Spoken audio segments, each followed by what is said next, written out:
Last November, then candidate Donald Trump made some gains amongst voters here in Chicago. But as Republicans took control of the House, the Senate, and the presidency back here in Illinois, the party remained on the outside of local control. Now the chair of the Cook County Republican Party says it's time for a change at the top. And so he's announced he's stepping down. Joining me this morning is the outgoing chair of the Cook County Republican Party, Sean Morrison. Mr. Chair, good to see you again. It's been a little while. Thanks. Good morning, Paul. It's been a bit. So you're going to be stepping down, as I said, tomorrow after a tenure that began back in 2016. But in your release statement on this, you said, look, this is not a new decision. This has been your plan. Why is this the right time to step down? Well, I think it's the right time because, as I mentioned, I've been doing this for a while now. I had not planned to serve for, nearly 10 years. I started this decision path about a year ago with my family and some friends and colleagues, and some of the colleagues within the party urged me to stay on through the then upcoming presidential cycle. And then as that became near, I thought that I would stick through the consolidated election cycle, which we just wrapped up on April the 1st. And now it is certainly long past time for me to pass the torch.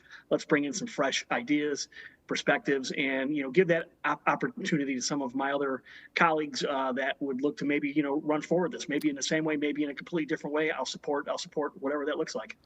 So your goal throughout this was to, these are pretty much your goals, you said, to keep the party focused and steady during those recent election cycles. How successful were those efforts? Where do things stand as you get ready to step down? Well, I mean, overall, from the general election, November, obviously President Trump won. He did not win our state here, but he did some pretty strong numbers, Paul, as I've reminded others over the last 4 or 5 months. He drew over nearly 2.5 million voters here in our state voted for him. Our consolidated election cycles in Cook County, it was kind of mixed. There was a lot of blended slates that typically tend to run. We had a few Republican side House candidates that won. Some of those races were won in some of the townships. Some of them were lost. I know some of the other counties, the Collar counties around us, had when they ran a partisan slate, those partisan slates did not win. When they ran a blended slate, those slates came through. So it's really a mixed bag. Consolidated races are so different. In my opinion, by the way, they're the most important race because every person in their own community, the most important race is where they live, their village, their school boards, those types of things. So it probably came out the way it should. It's probably best served for the community at large to have mixed slates to where you're representing all the members of a community. So you say it's time for new energy. How do you motivate Republicans to get out there off the sidelines? How do you break through in what's, let's be honest, a fairly pretty blue state? Yeah, I mean, Illinois is a blue state, certainly up in the northern half here. Cook County, for example, the registered voter number is alarming. It's basically 3 Democrats are registered voters to 1 Republican in Cook County. And then when we add in the situation, you and I have talked about this in the past about the situation of what's a gerrymandered district for a state house or state senate, that only makes the problem that much harder.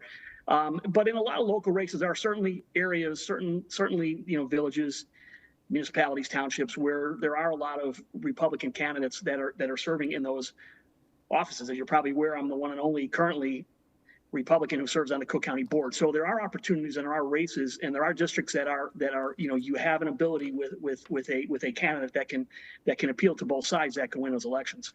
Obviously, a lot of federal funding cuts we're facing, right? Some new threats from the president and all that. We're concerned about all of that in the state. What are your suggestions? How do you believe the Republican Party should address these potential and existing funding cuts? Wow, that's a great question. And it's a very complex question, listening briefly at the end of some of the folks in front of us here. First of all, there needs to be partisanship that's going to work together. So when we're talking about the federal side, obviously that's more of a congressional and Senate folks that are currently in a position to try and pull those levers. But I think we have to be very mindful to what the use of those federal funds are. There are folks that strongly agree with DOGE. There are folks that strongly disagree with DOGE. I think what most of us tend to agree with, though, and really that's where the messaging should be on these types of things, is that, look, let's just be serious, Republican, Democrat alike, that we want to address misuse of funds. When we talk about potential cuts to Medicaid and to Medicare and Social Security, well, if we could identify 30, 40, 50 billion dollars a year that are being wasted or perhaps, multi-layered use of those funds. And we can redirect those and shore up Social Security, Medicaid, and Medicare. Those are certainly a better use of those funds. And that's going to take a partisan effort to do that. I think both sides agree that we have vital interests and vital services that are critical that need to be funded and need to be taken care of. And I think if we can get partisanship that, on both sides where we can agree to make sure that we're not being wasteful with taxpayer dollars, I think that's where both parties can come together and really do the best thing, and that's serve the interests of all the citizens of our country. Just about a minute left on the migrant issue. The state spends a lot on migrants. The governor has cut back some in terms of health care on a certain group. What do Republicans need to do, or what do they believe should be done with regard to the funding on the migrant issue? Well, I think it kind of falls in that same category. There are a lot of critical services that are funded, from a federal level. Now, the president has been very clear the whole time he was running that as it comes to sanctuary city, he wants government bodies, whether it's state, county, or local, to cooperate with ICE in order to address the migrant problem. Look, it's unrealistic to believe that our nation, prior to the last 3 years, we had a very difficult time using taxpayer dollars to take care of our own social services, our own healthcare, schools, law enforcement, those types of things. And now that problem's only become exacerbated immensely. We understand that in our state here alone, we've probably spent about $2.5 billion in resources to date, just on the migrant issue. That's $2.5 billion that our folks, our veterans, our homeless, all those types of services that are already stretched. We don't have those tax dollars because we've had to use them for humane purposes so that we could feed and clothe and house people. But these are areas that are there. Now, President Trump is the president, whether people like him or hate him. That's really not the point. It's incumbent upon politicians now and leaders to say, okay, look, the president and his administration is threatening that they're going to pull federal tax dollars if we do not cooperate with him.